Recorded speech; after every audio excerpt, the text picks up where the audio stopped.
ನಮಸ್ಕಾರ ಸ್ನೇಹಿತರೆ, ನಾನು ಹನುಮಂತ್ ಮಾಗೆ. ಸ್ನೇಹಿತರೆ, ಎಲ್ಲರೂ ಕೂಡ ಗಮನಿಸಲೇಬೇಕಾದಂಥ ವಿಡಿಯೋ ಇದು. ಯಾಕೆ ಆರಂಭದಲ್ಲಿ ಈ ರೀತಿಯಾಗಿ ಹೇಳ್ತಾ ಇದ್ದೀನಿ ಅಂತಂದರೆ, ಪ್ರವಾಸಕ್ಕಂತನೋ ಅಥವಾ ಟೈಮ್ ಪಾಸಿಗಂತನೋ ಅಥವಾ ರಜಾ ದಿನ ಇದೆ ಅಂಥೇಳಿ ಯಾವುದೋ ಒಂದು ಟೈಮ್ ಪಾಸ್ಗೋಸ್ಕರ ಯಾವುದೋ ಒಂದು ಸಮುದ್ರದಲ್ಲಾಗಿರ್ಬೋದು ಅಥವಾ ಇನ್ಯಾವುದೋ ಎಂಜಾಯ್ ಮಾಡೋದಕ್ಕೆ ಅಂಥೇಳಿ ಬೇರೆ ಬೇರೆ ಪ್ಲೇಸ್ಗಳನ್ನು ಆಯ್ಕೆ ಮಾಡ್ಕೊಳ್ತೀವಿ. ಅದು ತಪ್ಪು ಅಂತ ಹೇಳೋದಕ್ಕೆ ಆಗೋದಿಲ್ಲ. ಆದರೆ ನಾವು ಎಡವಟ್ಟು ಮಾಡಿಕೊಂಡು ಬಿಟ್ಟಂಥ ಸಂದರ್ಭದಲ್ಲಿ ದುರಂತವೇ ನಡೆದು ಹೋಗಿ ಬಿಡಬಹುದು. ಆ ಕಾರಣದಿಂದಾಗಿ ಎಚ್ಚರಿಕೆಯಿಂದ ನೀವು ಇರಲೇಬೇಕು ಅನ್ನೋ ಕಾರಣಕ್ಕೆ ಈ ವಿಡಿಯೋನ ನೀವು ಗಮನಿಸಲೇಬೇಕು. ಸ್ನೇಹಿತರೆ, ನಿನ್ನೆ ಒಂದು ದುರಂತ ನಡೆದು ಹೋಗಿಬಿಟ್ಟಿದೆ. ಸಾವನ್ನಪ್ಪಿರುವಂಥವರು ಅಥವಾ ಕಣ್ಮರೆ ಆದಂಥವರು ಎಲ್ಲರೂ ಕೂಡ 20ರ ಆಸುಪಾಸಿನ 5 ಜನ ಯುವಕರು, 5 ಜನ ದುರಂತ ಅಂತ್ಯವನ್ನು ಕಂಡಿದ್ದಾರೆ ಅಂತ ಹೇಳಿದ್ರು ಕೂಡ ತಪ್ಪಾಗ್ಲಿಕ್ಕಿಲ್ಲ. ಅಧಿಕೃತವಾಗಿ ಮಾಹಿತಿ ಸಿಗಬೇಕಾಗಿರುವಂಥದ್ದಷ್ಟೇ. ಮೇಲ್ನೋಟಕ್ಕೆ ಅವರು ಬದುಕಿರೋದಕ್ಕೆ ಸಾಧ್ಯವೇ ಇಲ್ಲ. ಯಾಕೆ ಈ ರೀತಿಯಾಗಿ ನಾನು ಹೇಳ್ತಾ ಇದ್ದೀನಿ ಅಂತಂದ್ರೆ, ಈ ದುರಂತದ ಕುರಿತಾಗಿ ನೀವು ಗಮನಿಸಿದ ಬಳಿಕ ನಿಜಕ್ಕೂ ನಿಮಗೂ ಕೂಡ ಒಂದು ಕ್ಷಣ ನೋವು ತಂದು ಬಿಡುತ್ತೆ. ಆ ತಂದೆ ತಾಯಿಯ ಪಾಡು ಹೇಗೆ, ಅಥವಾ ನಾವು ಮಾಡುವಂಥ ಎಡವಟ್ಟುಗಳು ಏನು, ಜೊತೆಗೆ ಆ ಒಂದು ಸಣ್ಣ ತಪ್ಪಿನಿಂದ ಎಂತೆಂಥ ದುರಂತಗಳು ನಡೆದು ಹೋಗಿ ಬಿಡ್ತಾವೆ ಅನ್ನುವಂಥದ್ದು ನಿಮ್ಮೆಲ್ಲರಿಗೂ ಕೂಡ ಇದು ಸ್ಪಷ್ಟವಾಗಿ ಅರ್ಥ ಆಗುತ್ತೆ. ಸ್ನೇಹಿತರೆ, ಹಾಗಾಗಿ ಈ ವಿಡಿಯೋನ ಕೊನೆವರೆಗೂ ನೋಡಿ. ಇಷ್ಟೆಲ್ಲ ಪೀಠಿಕೆ ಹಾಕ್ತಾ ಇದ್ದೀನಿ ಅಥವಾ ಇಷ್ಟೆಲ್ಲ ನಿಮಗೆ ಒತ್ತಿ ಒತ್ತಿ ಹೇಳ್ತಾ ಇದ್ದೀನಿ ಅಂತಂದ್ರೆ, ನಿಮಗೆ ಇದು ಸಂದೇಶವನ್ನು ಕೊಡುವಂಥ ವಿಡಿಯೋ. ನಿಮ್ಮ ಜೀವಕ್ಕೆ ಕುತ್ತು ತರೋದಕ್ಕೆ ಎಂತೆಂಥ ಕ್ಷಣಗಳು ಕಾಯ್ತಾ ಇರ್ತವೆ. ನೀವು ಒಂದು ಕ್ಷಣ ಎಡವಿ ಬಿಟ್ರೆ, ಒಂದು ಕ್ಷಣ ನೀವು ಯಾಮಾರಿ ಬಿಟ್ರೆ ಎಂತೆಂಥ ದುರಂತಗಳೇ ನಡೆದು ಹೋಗಿ ಬಿಡ್ತಾವೆ ಅನ್ನೋದಕ್ಕೆ ಇದೊಂದು ಜೀವಂತ ಸಾಕ್ಷಿ. ಆ ಕಾರಣದಿಂದಾಗಿ ವಿಡಿಯೋನ ಕೊನೆವರೆಗೂ ನೋಡಿ. ಎಲ್ಲರೂ ಕೂಡ ಗಮನಿಸಲೇಬೇಕಾದಂಥ ವಿಡಿಯೋ ಇದು. ಸಾಧ್ಯವಾದರೆ ಕೊನೆವರೆಗೂ ನೋಡಿ. ನೀವೇನಾದರೂ ನಮ್ಮ ಚಾನಲ್ನ ಸಬ್ಸ್ಕ್ರೈಬ್ ಮಾಡಿಕೊಳ್ಳದೆ ವಿಡಿಯೋವನ್ನು ಗಮನಿಸ್ತಾ ಇದ್ರೆ ಈ ಕೂಡಲೇ ಸಬ್ಸ್ಕ್ರೈಬ್ ಮಾಡಿ ಹಾಗೂ ನೋಟಿಫಿಕೇಶನ್ಗಾಗಿ ಬೆಲ್ ಐಕನ್ ಕೂಡ ಕ್ಲಿಕ್ ಮಾಡಿಕೊಳ್ಳಿ. ಸ್ನೇಹಿತರೆ, ಮಹಾರಾಷ್ಟ್ರದ ಕೊಂಕಣ ಕರಾವಳಿಯಲ್ಲಿ ವಾರಾಂತ್ಯದ ಮೋಜಿನ ಪ್ರವಾಸವೊಂದು ನುಂಗಲಾರದಂತ ತುತ್ತಾಗಿ ಪರಿಣಮಿಸಿಬಿಟ್ಟಿದೆ. ರತ್ನಗಿರಿ ಜಿಲ್ಲೆಯ ಪ್ರಸಿದ್ಧ ಗಣಪತಿ ಪುಳೆ ಕಡಲ ತೀರದಲ್ಲಿ ಭೀಕರ ಅಲೆಗಳ ಅಬ್ಬರಕ್ಕೆ 5 ಜನ ಪ್ರವಾಸಿಗರು ಕೊಚ್ಚಿ ಹೋಗಿರುವಂತಹ ಭೀಕರ ದುರಂತ ಸಂಭವಿಸಿಬಿಟ್ಟಿದೆ. ಈ ಘಟನೆ ನಿನ್ನೆ ಬೆಳಿಗ್ಗೆ ಅಂತಂದ್ರೆ ಶನಿವಾರ ಜೂನ್ 20, 2026ರಂದು ನಡೆದಿರುವಂತಹ ದುರಂತ. ಆಪ್ತ ಸ್ನೇಹಿತರ ಗುಂಪೊಂದು ಸಂತೋಷದಿಂದ ಕಾಲ ಕಳೆಯಲು ಹೋದ ಜಾಗದಲ್ಲಿ ಕೆಲವೇ ನಿಮಿಷದಲ್ಲಿ ಇಡೀ ವಾತಾವರಣ ಸ್ಮಶಾನ ಸದೃಶವಾಗಿ ಬಿಡುತ್ತೆ ಅಂತ ಹೇಳಿ ಯಾರು ಕೂಡ ಊಹೆ ಮಾಡ್ಕೊಂಡಿರಲಿಲ್ಲ. ಸಮುದ್ರದ ಆಳಕ್ಕೆ ಇಳಿದಿದ್ದ 8 ಜನರಲ್ಲಿ 3ರನ್ನ ಸ್ಥಳೀಯರು ಸಮಯ ಪ್ರಜ್ಞೆಯಿಂದಾಗಿ ಪವಾಡ ಪುರುಷರಂತೆ ಅಥವಾ ಪವಾಡ ಸದೃಶ್ಯವಾಗಿ ಅವರುಗಳನ್ನು ರಕ್ಷಣೆ ಮಾಡ್ತಾರೆ.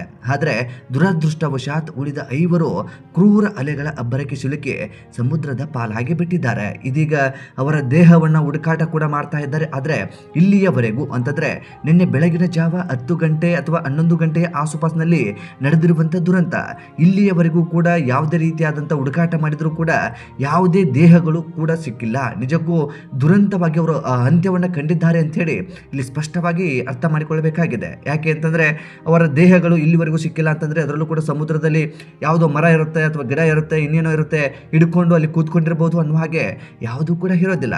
ಕಾರಣ ಅದು ಸಮುದ್ರದ ಅಲೆಗಳು ಬರ್ತಾ ಇದ್ದ ಹಾಗೆ ಕೊಚ್ಚಿ ಹೋಗ್ತಾ ಇದ್ದ ಹಾಗೆ ಅಥವಾ ಒಳಗಡೆ ಹೋದಂಥ ಸಂದರ್ಭದಲ್ಲಿ ಅಲೆಗಳು ಹೆಚ್ಚಾಗ್ತಾ ಇದ್ದ ಹಾಗೆ ಬದುಕುವ ಸಾಧ್ಯತೆ ತುಂಬಾನೇ ಕಡಿಮೆ ಇರುತ್ತೆ. ಹಾಗಾಗಿ ಬಹುತೇಕ ನೀವುಗಳೆಲ್ಲರೂ ಕೂಡ ಅಂದಾಜಿಸುವ ಪ್ರಕಾರ ಅವರು ಸಾವನ್ನಪ್ಪಿದ್ದಾರೆ ಅಂತೇಳಿ ಸ್ಪಷ್ಟವಾಗಿ ಗೊತ್ತಾಗುತ್ತೆ. ಇದುವರೆಗೂ ಕೂಡ ಅವರ ದೇಹವನ್ನು ಹುಡುಕಾಟ ಮಾಡ್ತಾ ಇದ್ದಾರೆ. ಯಾವುದೇ ರೀತಿಯಾಗಿ ಇಲ್ಲಿಯವರೆಗೂ ದೇಹದ ಪತ್ತೆ ಕೂಡ ಆಗಿಲ್ಲ.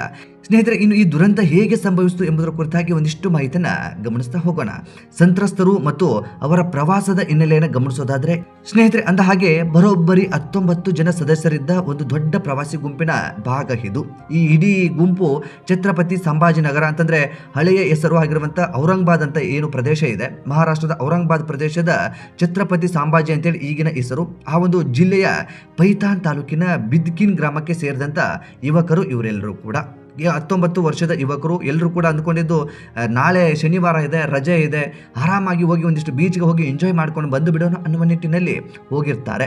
ವಾರಾಂತ್ಯದ ರಜವನ್ನು ಕಳೆಯಲು ಇವರೆಲ್ಲರೂ ಕೂಡ ಶುಕ್ರವಾರ ತಡರಾತ್ರಿ ಸುಂದರ ಕರಾವಳಿ ಪಟ್ಟಣವಾದಂತಹ ಗಣಪತಿಪುಳೆಗೆ ಬಂದಿರ್ತಾರೆ. ಶನಿವಾರ ಬೆಳಗ್ಗೆ ಸುಮಾರು 10ರಿಂದ 11 ಗಂಟೆಯ ಆಸುಪಾಸು ಈ ಗುಂಪು ಪ್ರಸಿದ್ಧ ಗಣಪತಿಪುಳೆ ದೇವಸ್ಥಾನದ ಸಮೀಪವಿರುವಂತಹ ಕಡಲ ತೀರಕ್ಕೆ ತೆಗೆದುಕೊಂಡು ಹೋಗುತ್ತೆ. ಜೂನ್ ತಿಂಗಳ ಸಾಮಾನ್ಯ ಹವಾಮಾನದಂತೆ ಆಕಾಶ ಮೋಡ ಕವಿದಿತ್ತು. ಸಮುದ್ರವು ತೀವ್ರವಾಗಿ ಉಕ್ಕಿ ಹರಿತಾ ಇತ್ತು. ಮುಂಗಾರು ಮಳೆಯಲ್ಲಿ ಕೊಂಕಣ ಕರಾವಳಿಗೆ ಭೇಟಿ ನೀಡುವ ಯಾರಿಗಾದ್ರೂ ಕೂಡ ಈ ದೃಶ್ಯದ ಪರಿಚಯ ಇದ್ದೇ ಇರುತ್ತೆ. ಅಂತಂದ್ರೆ ಈ ಗುಂಪಿನ 8 ಜನ ಯುವಕರು ನೀರಿನ ಅಲೆಗಳೊಂದಿಗೆ ಆಟವಾಡಲು ಸಮುದ್ರಕ್ಕೆ ಇಳಿತಾರೆ. ಆ ಸಮುದ್ರಕ್ಕೆ ಇಳಿದಂತ ಸಂದರ್ಭದಲ್ಲಿ ಪ್ರತ್ಯಕ್ಷದರ್ಶಿಗಳ ಪ್ರಕಾರ ಅವರು ಆರಂಭದಲ್ಲಿ ಕಡಲ ತೀರದ ದಂಡೆಯ ಸಮೀಪವೇ ಇರ್ತಾರೆ. ಆದರೆ ಸಮಯ ಕಳೀತಾ ಇದ್ದಂತೆ ಸಮುದ್ರದ ಒಳಹರಿವು ತೀವ್ರವಾಗಿ ಹರಿಯೋದಕ್ಕೆ ಪ್ರಾರಂಭಿಸಿಬಿಡುತ್ತೆ. ಯುವಕರು ಮತ್ತಷ್ಟು ಆಳಕ್ಕೆ ಹೆಜ್ಜೆಯನ್ನು ಹಾಕ್ತಾರೆ. ಕೆಲವೇ ಕ್ಷಣದಲ್ಲಿ ಪ್ರಚಂಡ ಅಲೆಗಳು ಅವರ ಮೇಲೆ ಅಪ್ಪಳಿಸೋದಕ್ಕೆ ಪ್ರಾರಂಭಿಸಿಬಿಡ್ತವೆ. ನೀರು ಅವರನ್ನ ಕೇವಲ ತಳ್ಳಲಿಲ್ಲ, ಬದಲಿಗೆ ಸಮುದ್ರದ ಒಳಗಡೆ ಎಳೆದುಕೊಂಡು ಹೋಗಿಬಿಡುತ್ತೆ. ಇನ್ನು ಅಲೆಗಳು ದಡವನ್ನ ಸೇರಿ ಮತ್ತೆ ವಾಪಸ್ ಹಿಂದಕ್ಕೆ ಹೋಗುವಂತ ಸಂದರ್ಭದಲ್ಲಿ ಭೀಕರ ಸೆಳೆತಕ್ಕೆ ಸಿಲುಕಿದ 8 ಯುವಕರು ನಿಯಂತ್ರಣವನ್ನು ಕಳೆದುಕೊಂಡು ಬಿಡ್ತಾರೆ. ಆಳವಾದ ನೀರಿಗೆ ಬಿದ್ದಂತ ಅವರು ದಂಡೆಯ ಮೇಲಿದ್ದ ಉಳಿದ 11 ಸದಸ್ಯರು ಅಸಹಾಯಕರಂತೆ ನಿಂತು ನೋಡ್ಕೊಳ್ತಾ ಇರ್ತಾರೆ. ಯುವಕರ ಕಿರುಚಾಟ ಗಾಳಿಯಲ್ಲಿ ಲೀನವಾಗಿ ಬಿಡುತ್ತೆ. ಅದರ ನಂತರ ನಡೆದದ್ದು ಸಮಯ ಮತ್ತು ಪ್ರಕೃತಿಯ ವಿರುದ್ಧದ ಒಂದು ಭೀಕರ ಹೋರಾಟ. ಸಹಾಯಕ್ಕಾಗಿ ಕೇಳಿ ಬಂದ ಕಿರುಚಾಟವನ್ನ ಕೇಳಿ ದೇವಸ್ಥಾನದ ಬೀಚ್ ಬಳಿ ಸ್ಥಳೀಯ ಜೀವರಕ್ಷಕರು ಅಂತಂದ್ರೆ ಲೈಫ್ ಗಾರ್ಡ್ಸ್ಗಳು ಮತ್ತು ಸ್ಥಳೀಯ ಮೀನುಗಾರರು ತಕ್ಷಣವೇ ಕಾರ್ಯಪ್ರವೃತ್ತರಾಗ್ತಾರೆ. ತಮ್ಮ ಪ್ರಾಣವನ್ನ ಲೆಕ್ಕಿಸದೆ ಈ ಸ್ಥಳೀಯ ವೀರರು ರೊಚ್ಚಿಗೆದ್ದಿದ್ದ ಸಮುದ್ರದ ಅಲೆಗಳ ಮಧ್ಯೆ ಧುಮುಕಿ ಬಿಡ್ತಾರೆ. ಅವರ ಈ ತಕ್ಷಣದ ಪ್ರತಿಕ್ರಿಯೆ 3 ಜನರ ಪ್ರಾಣವನ್ನು ಉಳಿಸುತ್ತೆ. ಜೀವರಕ್ಷಕರು ತೀವ್ರವಾಗಿ ಹೋರಾಡಿ ಮುಳುಗುತ್ತಿದ್ದ 3 ಯುವಕರನ್ನ ಯಶಸ್ವಿಯಾಗಿ ದಂಡೆಗೆ ಎಳೆದುಕೊಂಡು ಬರ್ತಾರೆ. ತೀವ್ರ ಆಘಾತಕ್ಕೊಳಗಾಗಿದ್ದ ಈ 3 ಬದುಕುಳಿದವರನ್ನ ತಕ್ಷಣವೇ ಹತ್ತಿರದ ಆಸ್ಪತ್ರೆಗೆ ದಾಖಲಿಸಲಾಗುತ್ತೆ. ಸದ್ಯ ಅವರು ಪ್ರಾಣಾಪಾಯದಿಂದ ಪಾರಾಗಿದ್ದಾರೆ. ಆದ್ರೆ ದುರಾದೃಷ್ಟ ಏನು ಅಂತಂದ್ರೆ ಉಳಿದ 5 ಜನರನ್ನ ಯಾವುದೇ ಕಾರಣಕ್ಕೂ ರಕ್ಷಣೆ ಮಾಡೋದಕ್ಕಾಗೋದಿಲ್ಲ. ಅಲೆಗಳ ತುಂಬಾ ಭೀಕರತೆ ಹೆಚ್ಚಾಗಿಬಿಡುತ್ತೆ. ಅಲೆಗಳ ಆರ್ಭಟವೂ ಕೂಡ ಹೆಚ್ಚಾಗಿಬಿಡುತ್ತೆ. ಅದಾದ ಬಳಿಕ ಆ ಒಂದು 5 ಜನ ಯುವಕರು ಪ್ರತ್ಯೇಕವಾಗಿ ಸಮುದ್ರದ ನೀರಿನ ಒಳಗಡೆ ಹೋಗೋದಕ್ಕೆ ಪ್ರಾರಂಭಿಸಿ ಬಿಡ್ತಾರೆ. ಅವರನ್ನ ರಕ್ಷಣೆ ಕೂಡ ಮಾಡೋದಕ್ಕೆ ಆಗೋದಿಲ್ಲ. ಸ್ಥಳೀಯ ಪೊಲೀಸರಿಗೆ ತಕ್ಷಣ ಮಾಹಿತಿ ನೀಡಲಾಗಿದ್ದು ದೊಡ್ಡ ಮಟ್ಟದ ರಕ್ಷಣಾ ಕಾರ್ಯಾಚರಣೆಯನ್ನು ಆರಂಭಿಸಿದ್ದಾರೆ. ರತ್ನಗಿರಿ ಜಿಲ್ಲಾಡಳಿತವು ತುರ್ತು ರಕ್ಷಣಾ ತಂಡಗಳು, ವಿಶೇಷ ಬೋಟ್ಗಳು ಮತ್ತು ಪರಿಣಿತ ಈಜುದಾರರನ್ನ ಶೋಧ ಕಾರ್ಯಕ್ಕೆ ನಿಯೋಜನೆ ಕೂಡ ಮಾಡಿದೆ. ಆದರೆ ಪ್ರಕೃತಿ ಮಾತ್ರ ಇದಕ್ಕೆ ಸಹಕರಿಸ್ತಾ ಇಲ್ಲ. ರಕ್ಷಣಾ ತಂಡಗಳು ತೀವ್ರ ಸವಾಲುಗಳನ್ನು ಎದುರಿಸ್ತಾ ಇದ್ದಾವೆ. ಜೂನ್ ತಿಂಗಳು ಮುಂಗಾರಿನ ಉತ್ತುಂಗ ಕಾಲವಾಗಿದ್ದು ಸಮುದ್ರವು ಅತ್ಯಂತ ರೌದ್ರಾವತಾರ ತಾಳಿರುತ್ತೆ. ನೀರಿನೊಳಗಿನ ಶೂನ್ಯ ದೃಶ್ಯ ಗೋಚರತೆಯಿಂದಾಗಿ ರಕ್ಷಣಾ ದೋಣಿಗಳು ಪದೇ ದಂಡೆಗೆ ಹಿಂತಿರುಗುವಂತಾಗಿದೆ. ಈ ತೀವ್ರ ಅಪಾಯದ ನಡುವೆಯೂ ಕರಾವಳಿ ಪೊಲೀಸರು ಮತ್ತು ಮೀನುಗಾರರು ಶೋಧ ಕಾರ್ಯವನ್ನು ಮುಂದುವರಿಸಿದ್ದಾರೆ. ಸ್ನೇಹಿತರೆ, ಗಣಪತಿಪುಳೆ ಕಡಲ ತೀರವು ವರ್ಷದಿಂದ ವರ್ಷಕ್ಕೆ ಇಷ್ಟೊಂದು ಪ್ರಾಣಗಳನ್ನು ಏಕೆ ಬಲಿ ತೆಗೆದುಕೊಳ್ತಾ ಇದೆ? ಸಾಮಾನ್ಯ ಪ್ರವಾಸಿಗರಿಗೆ ಈ ವಿಶಾಲವಾದ ಮರಳಿನ ತೀರವು ಅತ್ಯಂತ ಸುಂದರ ಮತ್ತು ಶಾಂತವಾಗಿ ಕಾಣುತ್ತದೆ. ಆದರೆ ಜಲಗರ್ಭದ ರಚನೆಯನ್ನ ಹೊಂದಿದೆ. ಇತರ ಕಡಲ ತೀರಗಳಂತೆ ಇಲ್ಲಿನ ನೀರಿನ ಆಳವು ನಿಧಾನವಾಗಿ ಹೆಚ್ಚಾಗೋದಿಲ್ಲ. ಬದಲಿಗೆ ದಂಡೆಯಿಂದ ಕೆಲವೇ ಮೀಟರ್ಗಳ ದೂರದಲ್ಲಿ ದಿಢೀರನೆ ಆಳವಾದ ಕಂದಕಗಳಿವೆ ಮತ್ತು ತೆಗ್ಗು ದಿಬ್ಬುಗಳಿದ್ದಾವೆ. ಒಬ್ಬ ವ್ಯಕ್ತಿ ಸೊಂಟದ ಮಟ್ಟದ ನೀರಿನಲ್ಲಿ ನಿಂತು ಕೇವಲ ಒಂದು ಹೆಜ್ಜೆ ಮುಂದೆ ಇಟ್ಟರೂ ಕೂಡ ಸಾಕು, ಆತ ನೇರವಾಗಿ 12 ಆಳಕ್ಕೆ ಸಿಲುಕಿ ಬಿಡ್ತಾನೆ. ಅಂತಂದ್ರೆ 12 ಅಡಿ ಆಳದ ಕಂದಕಕ್ಕೆ ಬೀಳುವ ರೀತಿಯಲ್ಲಿ ಅಲ್ಲಿನ ಒಂದು ವಾತಾವರಣ, ಅಲ್ಲಿನ ಸಮುದ್ರದ ವಾತಾವರಣ ಇದೆ. ಸ್ನೇಹಿತರೆ, ಇಂಥದ್ದೊಂದು ದುರಂತ. ನಿಜಕ್ಕೂ ಅಲ್ಲಿನ ಸಮುದ್ರ ಅಥವಾ ಅಲ್ಲಿನ ವಾತಾವರಣ ಈ ರೀತಿಯಾಗಿದ್ರೂ ಕೂಡ ಅಲ್ಲಿನ ಆಡಳಿತ ವ್ಯವಸ್ಥೆ ಅಥವಾ ಅಲ್ಲಿನ ಅಧಿಕಾರಿಗಳು ಅಥವಾ ಅಲ್ಲಿನ ಸ್ಥಳೀಯರು ಅದೇನು ಕೆಲಸವನ್ನ ಮಾಡ್ತಾ ಇದ್ದಾರೋ ಅಥವಾ ಅಲ್ಲಿ ಸಿಬ್ಬಂದಿಗಳು ಅದೇನು ನೋಡ್ಕೊಳ್ತಾ ಇದ್ದಾರೋ ಗೊತ್ತಿಲ್ಲ. ಇಂತಹ ಒಂದು ಸಂದರ್ಭ ಇದ್ದಂಥ ಸಂದರ್ಭದಲ್ಲಿ ಸಮುದ್ರದ ದಂಡಿಗೆ ಅಥವಾ ಸಮುದ್ರದ ದಡಕ್ಕೆ ಬರುವಂಥ ಜನರನ್ನ ಅಲ್ಲಿಂದ ದೂರ ಕಳಿಸಲೇಬೇಕಾದಂಥ ಅನಿವಾರ್ಯತೆ ಇರುತ್ತೆ. ಆದರೂ ಕೂಡ ಪ್ರತಿ ವರ್ಷವೂ ಈ ಒಂದು ಸಮುದ್ರದಲ್ಲಿ ಈ ರೀತಿಯಾಗಿ, ಅದರಲ್ಲೂ ಕೂಡ ಜೂನ್ ತಿಂಗಳಲ್ಲಿ ಈ ರೀತಿಯಾಗಿ ಘಟನೆಗಳು ನಡೀತಾ ಬಂದರೂ ಕೂಡ ಆಡಳಿತ ವ್ಯವಸ್ಥೆ ಎಚ್ಚೆತ್ತುಕೊಳ್ತಾ ಇಲ್ಲ ಅನ್ನುವಂಥದ್ದು ನಿಜಕ್ಕೂ ಒಂದು ದೊಡ್ಡ ನೋವಿನ ಅಥವಾ ದುರಂತದ ಸಂಗತಿ ಅಂತಾನೆ ಹೇಳಬಹುದು. ಇನ್ನು ಈ ದುರಂತ ನಡೆದಂತ ಸಂದರ್ಭದಲ್ಲಿ ಅಥವಾ ಈ ದುರಂತ ಆದ ಬಳಿಕವೇ ಇದೀಗ ಸ್ಥಳೀಯ ಆಡಳಿತ ಎಚ್ಚೆತ್ತುಕೊಂಡಿದೆ. ಯಾರನ್ನು ಕೂಡ ಸಮುದ್ರದ ದಡಕ್ಕೆ ಬಿಟ್ಕೊಳ್ತಾ ಇಲ್ಲ. ಜೊತೆಗೆ ಒಂದು ದುರಂತ ನಡೆದ ಬಳಿಕ ಸರ್ವೇ ಸಾಮಾನ್ಯವಾಗಿ ನಮ್ಮಲ್ಲಿ ಎಲ್ಲಾ ಆಡಳಿತ ವ್ಯವಸ್ಥೆಗಳು ಎಚ್ಚೆತ್ತುಕೊಂಡು ಬಿಡ್ತಾವೆ. ಸ್ನೇಹಿತರೆ, ಈ ರೀತಿಯಾದಂತಹ ದುರಂತದಲ್ಲಿ ಇದೀಗ 5 ಜನರು ನಾಪತ್ತೆಯಾಗಿದ್ದಾರೆ. ಬಹುತೇಕ ಅವರು ಸಾವನ್ನಪ್ಪಿದ್ದಾರೆ ಅನ್ನುವಂಥ ಶಂಕೆಯೂ ಕೂಡ ಕೇಳಿ ಬರ್ತಾ ಇದೆ. ಇದರಿಂದ ನಾವೆಲ್ಲರೂ ಕೂಡ ಅರ್ಥ ಮಾಡಿಕೊಳ್ಳಬೇಕಾಗಿರುವಂಥದ್ದು ಮತ್ತು ಸಮುದ್ರದ ದಡಕ್ಕೆ ಹೋದಂಥ ಸಂದರ್ಭದಲ್ಲಿ ನಾವು ಮುನ್ನೆಚ್ಚರಿಕೆ ಕ್ರಮಗಳನ್ನು ವಹಿಸಿಕೊಳ್ಳಬೇಕಾಗುತ್ತೆ. ಮುಖ್ಯವಾಗಿ ನಾವು ಏನೆಲ್ಲ ಮಾಡಬೇಕಾಗುತ್ತೆ ಅಂತಂದ್ರೆ, ಮೊದಲನೇದಾಗಿ ನಾವೆಲ್ಲರೂ ಕೂಡ ತೆಗೆದುಕೊಳ್ಳಬೇಕಾದಂಥ ನಿರ್ಣಯ ಏನು ಅಂತಂದ್ರೆ, ಕಡಲ ತೀರದಲ್ಲಿ ಕೆಂಪು ಬಾವುಟವನ್ನು ಆರಿಸಿದ್ದರೆ ಯಾವುದೇ ಕಾರಣಕ್ಕೂ ನೀರಿಗೆ ಹಿಡಿಯಬಾರದು. ಅದು ಕೇವಲ ಮುನ್ಸೂಚನೆ ಅಲ್ಲ, ಅಲ್ಲಿ ಸಾವು ಹೊಂಚು ಹಾಕಿಕೊಂಡು ಕೂತ್ಕೊಂಡಿರೋ ಅಂತ ಹೇಳಿ ನಾವು ಸ್ಪಷ್ಟವಾಗಿ ಅರ್ಥ ಮಾಡಿಕೊಳ್ಬೇಕು. ಇನ್ನು ಎರಡನೇದಾಗಿ, ಮರಳಿನ ಮೇಲೆ ಹೆಜ್ಜೆ ಇಡುವ ಮುನ್ನ ಸ್ಥಳೀಯ ಜೀವರಕ್ಷಕರು ಅಥವಾ ಅಂಗಡಿಯವರನ್ನ ಕೇಳಿ ಮಾಹಿತಿಯನ್ನು ಪಡೆದುಕೊಳ್ಬೇಕು. ಯಾವುದೇ ಮ್ಯಾಪ್ಗಿಂತ ಸ್ಥಳೀಯರಿಗೆ ದಿನನಿತ್ಯದ ಅಲೆಗಳ ಏರಿಳಿತದ ಬಗ್ಗೆ ಚೆನ್ನಾಗಿ ಗೊತ್ತಿರುತ್ತೆ. ಹಾಗಾಗಿ ಸ್ಥಳೀಯರನ್ನ ಒಂದಿಷ್ಟು ಮಾತನಾಡಿಸಿ ಸಮುದ್ರಕ್ಕೆ ಇಳಿಯಬೇಕೋ ಬೇಡೋ ಅನ್ನುವಂಥ ನಿರ್ಧಾರವನ್ನು ತೆಗೆದುಕೊಳ್ಬೇಕಾಗುತ್ತೆ. ಇನ್ನು ಮೂರನೇದಾಗಿ ಇದೆಲ್ಲವನ್ನು ಕೂಡ ಮೀರಿ ಸಮುದ್ರಕ್ಕೆ ಇಳಿದು ಬಿಟ್ಟಿದ್ದೀವಿ ಅಥವಾ ಸಮುದ್ರದ ಸುಳಿಗೆ ಸಿಲುಕು ಬಿಟ್ಟಿದ್ದೀವಿ ಅನ್ನುವಂಥದ್ದು ಏನಾದರೂ ಆತಂಕಗಳಿದ್ರೆ ಪ್ರವಾಹದ ವಿರುದ್ಧ ಈಜೋದಕ್ಕೆ ಹೋಗಬಾರ್ದು. ಬದಲಿಗೆ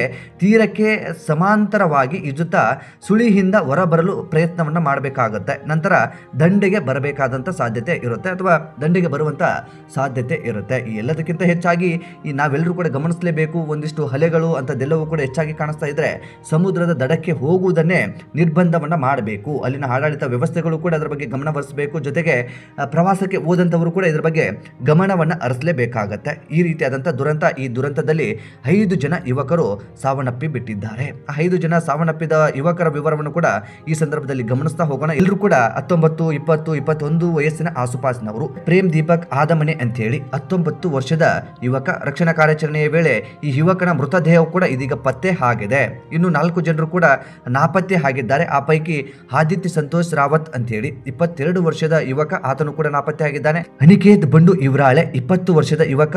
ಆನಂದ್ ರಾಜು ನರವಡೆ ಅಂತ ಹೇಳಿ 20 ವರ್ಷದ ಯುವಕ. ಇವರೆಲ್ಲರೂ ಕೂಡ ನಾಪತ್ತೆ ಆಗಿದ್ದಾರೆ. ಇನ್ನು ಯಶ್ ರಾಮೇಶ್ವರ್ ಕಾಂಬ್ಳೆ ಅಂತ ಹೇಳಿ ಈ ಯುವಕನು ಕೂಡ ನಾಪತ್ತೆ ಆಗಿದ್ದಾನೆ. ಈ ಪೈಕಿ 5 ಜನರಲ್ಲಿ ಒಬ್ಬ ಯುವಕನ ಮೃತದೇಹ ಪತ್ತೆ ಆಗಿದೆ. 4 ಜನರ ದೇಹವು ಕೂಡ ಇದೀಗ ನಾಪತ್ತೆ ಆಗಿಬಿಟ್ಟಿದೆ. ಇಂತಹ ಒಂದು ದುರಂತವೇ ನಡೆದು ಹೋಗಿಬಿಟ್ಟಿದೆ. ಸಮುದ್ರಕ್ಕೆ ಹೋದಂಥ ಸಂದರ್ಭದಲ್ಲಿ ಮುನ್ನೆಚ್ಚರಿಕೆಯನ್ನ ನೀವೆಲ್ಲರೂ ಕೂಡ ವಹಿಸಲೇಬೇಕು ಅಂತೇಳಿ ನಾನು ಪದೇ ಪದೇ ಹೇಳ್ತಾ ಇದ್ದೀನಿ. ಯಾಕೆ ಇಷ್ಟೊಂದು ಒತ್ತಿ ಹೇಳ್ತಾ ಇದ್ದೀನಿ, ಪದೇ ಪದೇ ಹೇಳ್ತಾ ಇದ್ದೀನಿ ಅಂತಂದ್ರೆ, ಜಾಗರೂಕರಾಗಿ. ಜೀವ ಇರುವುದು ಒಂದೇ ಬಾರಿ, ಮತ್ತೆ ಎರಡನೇ ಅವಕಾಶ ಇಲ್ಲ.